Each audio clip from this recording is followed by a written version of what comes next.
Sous un ciel d'Arizona, déchiré par une tempête de sable, en 1871, Evelyn Harper, une jeune femme au cœur marqué par le labeur, trouve refuge dans un canyon. Là, elle rencontre Chateau, un guerrier apache blessé, dont les yeux sombres cachent un feu indompté. Une nuit de passion défie les frontières du danger et de la peur, liant leurs âmes à jamais.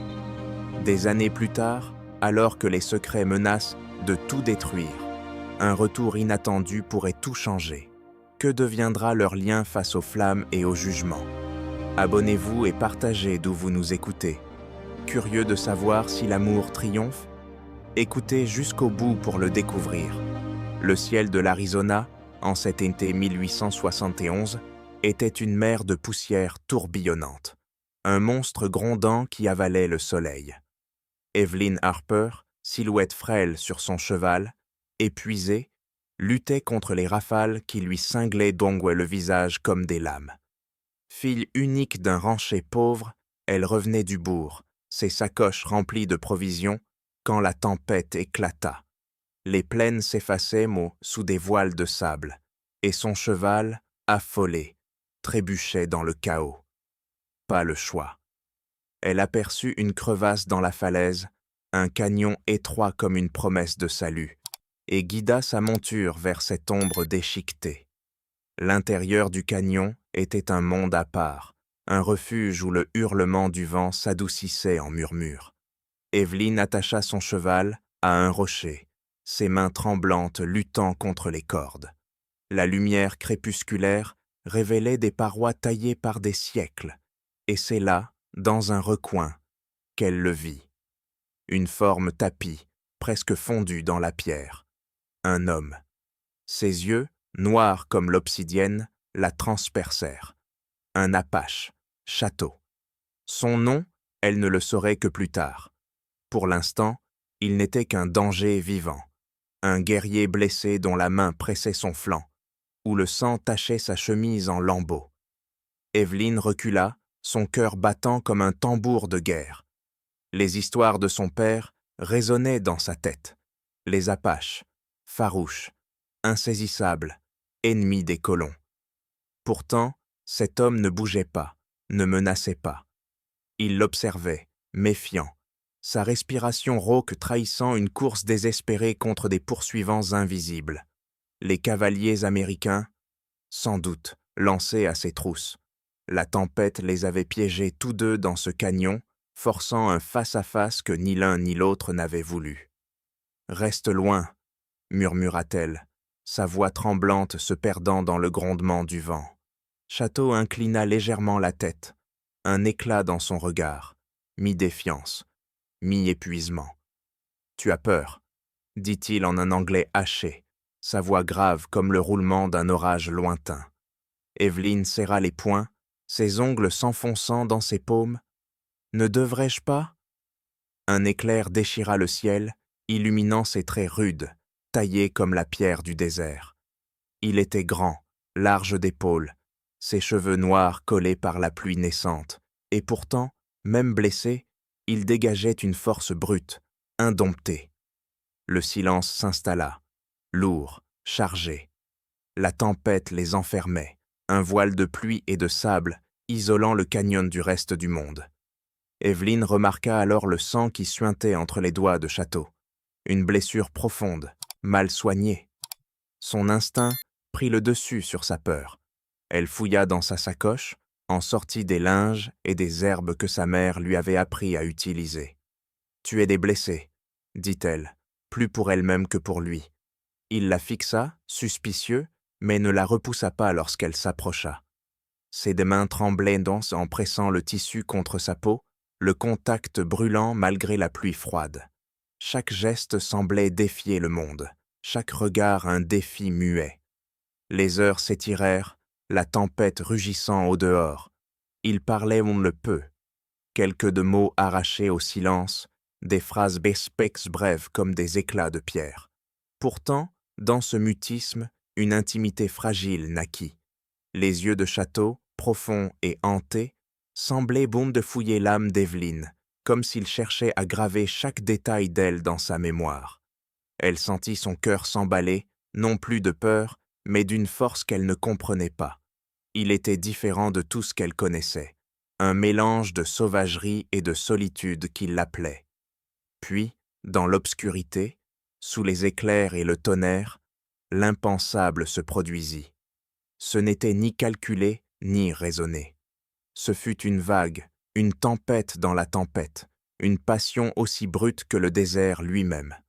Evelyn, la fille du rancher, et Château, le guerrier apache, s'abandonnèrent l'un à l'autre, leur corps trouvant un langage que leurs mots n'avaient chassé pas. Une nuit hors du temps, où les barrières du monde s'effondraient. À l'aube, le ciel s'éclaircit, la terre fumante sous les premières des rayons.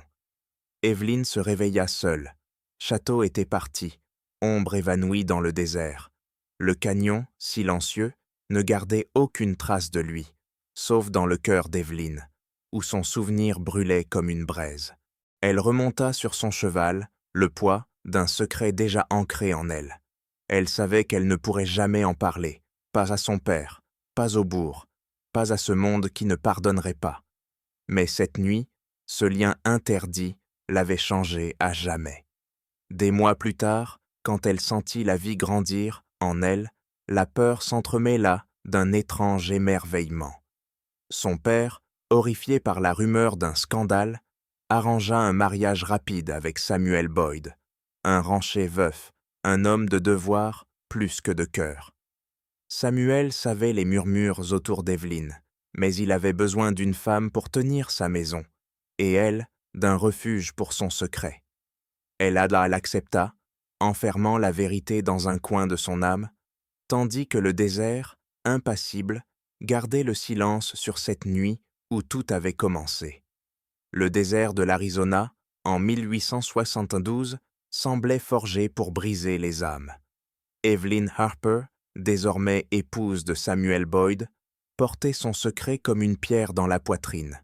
Chaque aube, elle se levait avant le soleil, les mains calleuses s'activant sur les clôtures, où les seaux d'eau tirés du puits y à moitié taris. Le ranch, un patchwork de terres arides, exigeait tout d'elle, sueur, silence et l'art d'oublier. Samuel, homme de peu de mots, gérait le bétail avec une froide efficacité. Il savait les murmures du bourg sur Evelyn, mais son regard restait fixé sur l'horizon, jamais sur elle. Leur mariage était un contrat, une survie mutuelle face à un monde impitoyable. Quand Daniel naquit, un cri perçant dans la nuit de 1872, Evelyn vit dans ses yeux noirs une ombre du canyon. Ses yeux, profonds comme ceux de Château, étaient un rappel constant, une braise qu'elle enfouissait sous des journées de labeur. Samuel accepta l'enfant comme le sien, sans question, mais son affection était distante, comme s'il craignait de trop s'attacher. Daniel grandissait, vif et têtu, courant pieds nus à travers les champs, défiant le soleil brûlant. Ses cheveux sombres, son regard perçant, attiraient d'eau les regards curieux des voisins. « Il n'a pas l'air d'un Boyd », chuchotait-il au marché, leurs mots comme des aiguilles. Evelyn détournait la tête, un sourire crispé aux lèvres, mais chaque remarque creusait un peu plus sa peur. Les années s'écoulaient, marquées par des sécheresses qui transformaient les pâturages en poussière et des hivers mordants qui gelaient le bétail. En 1875, une tempête de sable ravagea la moitié des clôtures, et Evelyn, seule sous un ciel rougeoyant, réparait les poteaux jusqu'à ce que ses mains saignent. Samuel, souvent parti vendre du bétail ou négocier des droits d'eau, rentrait avec des silences plus lourds que les sacs de grains. Leur maison, une cabane de bois usé, résonnait du grincement des planches et du vent qui s'infiltrait par les fissures. Evelyn apprenait à endurer, à taire la flamme qui vacillait dans son cœur pour cet homme du canyon, un souvenir qu'elle se forçait à croire irréel. Daniel, à 6 ans, était un feu indomptable. Il escaladait les rochers, poursuivait les lézards et défiait quiconque osait le traiter de faible. Mais sa fougue attirait l'attention et pas la bonne. Les enfants du bourg, cruels comme savent l'être les innocents, le raillaient pour ses traits différents, son regard trop intense. « Indien !» lança un jour un garçon, crachant dans la poussière. Daniel rentra ce soir-là, les poings écorchés, les yeux brillants de colère. Evelyne, en nettoyant ses blessures, sentit son cœur se serrer. Elle voyait Château dans chaque geste de son fils, dans chaque éclat de défi. Si vous suivez cet homme d'histoire, amis auditeurs, abonnez-vous à notre chaîne pour ne pas manquer la suite de ce combat pour la survie et l'identité. Partagez d'où vous nous écoutez, vos récits nous rapprochent, comme des feux dans la nuit du désert. En 1879, le destin frappa plus durement. Samuel, pris dans une embuscade par des hommes de main des Cattle Barons, ces vautours de la vallée, tomba sous leurs balles lors d'une dispute pour un point d'eau. Evelyne, veuve à 27 ans, se retrouva seule face à un ranch en ruine et une ville qui la regardait de haut. Les Cattle Barons, avides de terre, rôdaient, déjà, leurs ombres longues comme des serpents sur le sable. Ils coupaient ses clôtures la nuit, empoisonnaient ses abreuvoirs, et la rumeur courait. Daniel, avec ses yeux d'apache, n'était pas le fils de Samuel. Les murmures du bourg devenaient morts des armes, chaque mot un coup porté à l'avenir de son fils. Evelyne serrait les dents, réparant seule les dégâts, son fusil à portée de main. Elle apprenait à lire les traces dans la poussière, à repérer les intrus avant qu'ils ne frappent. Daniel, à 9 ans, voulait aider, mais sa colère le rendait imprudent. Il défiait les fils des voisins, jetait des pierres aux cavaliers suspects, attirant encore plus de regards. « Il est sauvage », disaient les gens. Evelyne, en le regardant courir sous le ciel incendié, savait qu'il portait en lui une force qu'elle ne pouvait ni nier ni révéler. Chaque nuit, seule dans sa cabane, elle fixait les étoiles, se demandant si Château vivait encore, s'il se souvenait d'elle. Mais le désert ne répondait pas, et elle refermait son cœur, prête à affronter seule les années à venir, ignorant que le vent du destin soufflerait bientôt à nouveau. Les étoiles scintillaient encore dans le ciel de l'Arizona, indifférentes aux tourments d'Evelyne Harper. En cet été 1880, le ranch, marqué par des années de lutte, tenait debout par pure obstination. Les Cattle Barons, tels des coyotes affamés, resserrés dans leur étreinte, leurs hommes d'un de main lacérant les clôtures et empoisonnant les points d'eau. Evelyne, veuve et endurcie, scrutait l'horizon chaque soir, son fusil posé contre la porte. Daniel, à 9 ans, portait une colère qui brûlait comme un feu de broussailles, défiant quiconque osait murmurer sur ses origines. Pourtant, dans ce désert impitoyable, une ombre du passé allait de bientôt tout bouleverser. Sous un crépuscule sanglant, une silhouette apparut au loin, chevauchant avec une assurance sculptée par le vent et la guerre. Evelyne, debout sur le porche, sentit son cœur vaciller.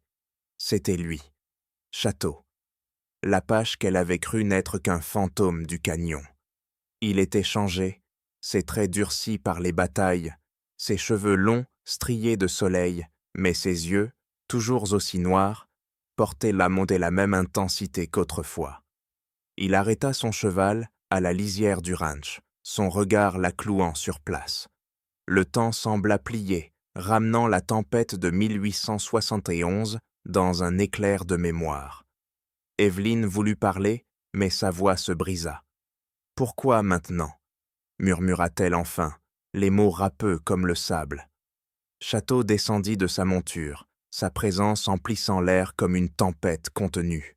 « J'ai entendu parler des vautours qui veulent ton sang, » dit-il, sa voix basse, marquée par un anglais rugueux. Il savait pour les Cattle Barons, pour leur manigance visant à chasser les petites ranchères comme elle. Mais il y avait plus, une vérité qu'il ne prononça pas tout de suite. Il était revenu pour elle, poussé par un lien qu'aucune guerre n'avait effacé. Evelyne recula, les bras croisés, luttant contre l'élan qui montait en elle.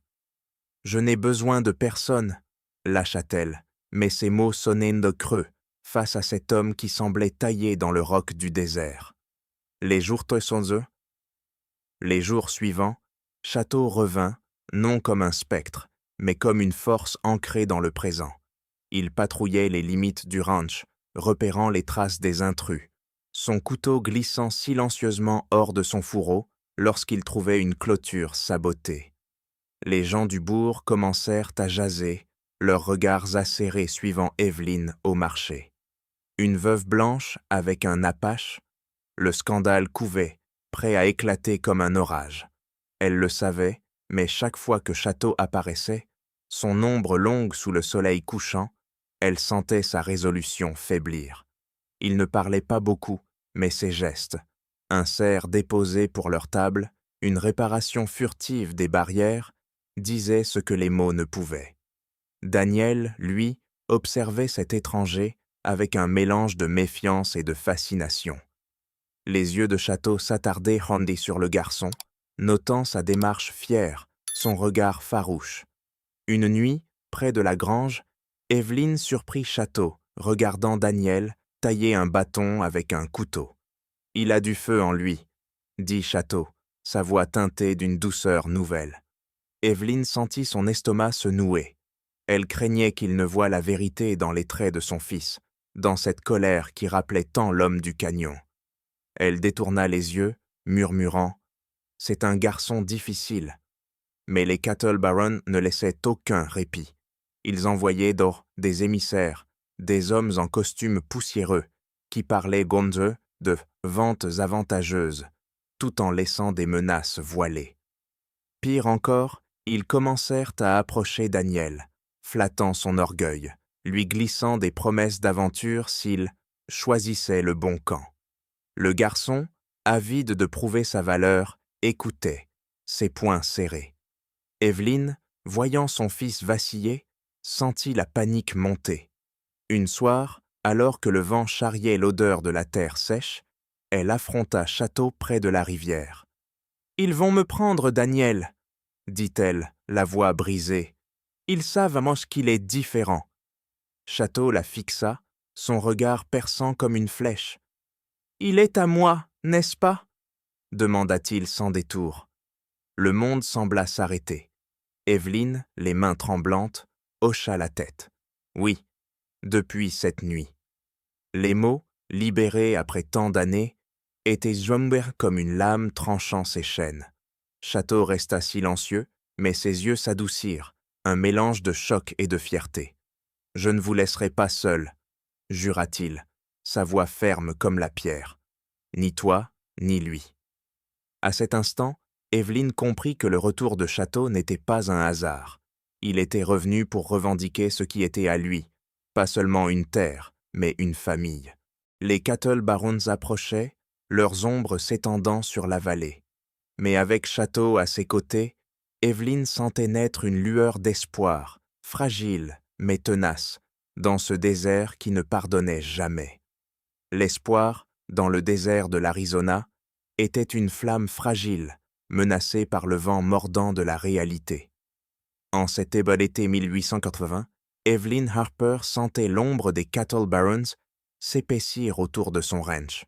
Château, désormais ancré dans sa vie, avait juré de protéger ce qu'il considérait comme sien. Elle, Daniel, et cette terre battue par le soleil. Mais la vallée frémissait d'une tension palpable, comme le grondement d'un orage prêt à éclater.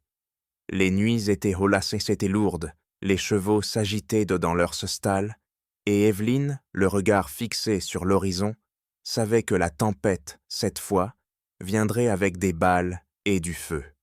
Leur attaque frappa dans l'obscurité, brutale comme un coup de fouet. Des cavaliers surgirent, leurs cris déchirant la nuit, leurs torches embrasant l'air sec. La grange prit feu en un instant, les flammes rugissant comme une bête affamée, dévorant le bois usé. Evelyn se réveilla en sursaut, le cœur battant, alors que Daniel, terrifié, criait depuis sa chambre. Elle l'attira sous la table, ses mains fermes malgré la peur. « Reste là !» ordonna-t-elle, sa voix tranchante comme une lame. Mais dehors, le chaos régnait, coups d'arreau de feu, hurlements, et l'odeur âcre de la fumée. Château était déjà là, ombre mouvante dans la fureur. Avec ses guerriers apaches, tapis dans les crêtes depuis des jours, il répondit par des tirs précis. Chaque balle, un défi à ceux qui pensaient briser une veuve et son fils. Les hommes des Cattle Barons, menés par un rancher nommé Caleb Holt, s'attendaient à une proie facile. Ils trouvèrent un mur de résistance, forgé par la rage et la loyauté. Evelyn, incapable de rester cachée, saisit le vieux fusil de Samuel. Sa robe de nuit flottait dans le vent chaud, chargée d'étincelles, alors qu'elle sortait dans la cour. Elle n'était plus seulement une mère ou une veuve. Elle était une femme défendant son sang, sa terre. Levant son arme, elle visa un cavalier, le recul la faisant chanceler. L'homme s'effondra et une satisfaction froide l'envahit. Elle rechargea, ses mains trouvant un rythme dans la panique. À ses côtés, Château se battait comme si le désert lui-même s'était levé. Ses mouvements fluides, implacables. Ses guerriers utilisaient les ombres, les clôtures, chaque repli du terrain pour retourner l'avantage. Daniel, malgré les ordres, s'échappa de la maison, ses yeux écarquillés fixés sur sa mère et cet homme qu'il commençait à comprendre. Il ramassa une pierre, la lança sur un assaillant, son geste maladroit mais chargé de défis. Evelyn, en le voyant, sentit son cœur se serrer, mais aussi une fierté sauvage.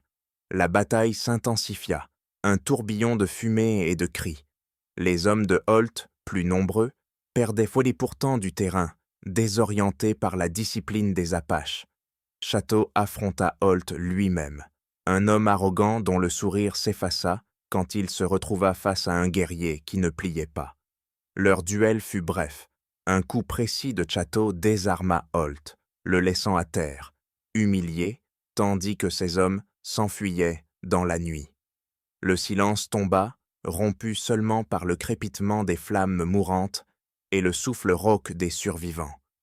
Evelyn abaissa son fusil, ses bras tremblants, le corps épuisé mais vibrant d'une force nouvelle. La grange n'était plus qu'un squelette noirci, mais le ranch tenait encore. Château s'approcha, son regard cherchant le sien à travers la fumée. Daniel courut vers eux, indemne, et Evelyn l'enlaça, ses larmes mêlées de soulagement et de triomphe. Sous le ciel pâlissant, Château posa une main sur l'épaule de Daniel. « Mon fils, » dit-il, sa voix grave, un serment scellé dans la poussière et le sang. Daniel, pour la première fois, ne recula pas, ses yeux noirs rencontrant ceux de son père avec une reconnaissance muette. À l'aube, les trois se tenaient ensemble, silhouettes marquées de par la bataille, mais unies. Le ranch, scarifié, restait debout, comme eux. Les murmures du bourg continueraient, les jugements pleuvraient, mais Evelyn n'avait plus peur. Elle avait retrouvé une vérité enfouie sous des années de silence.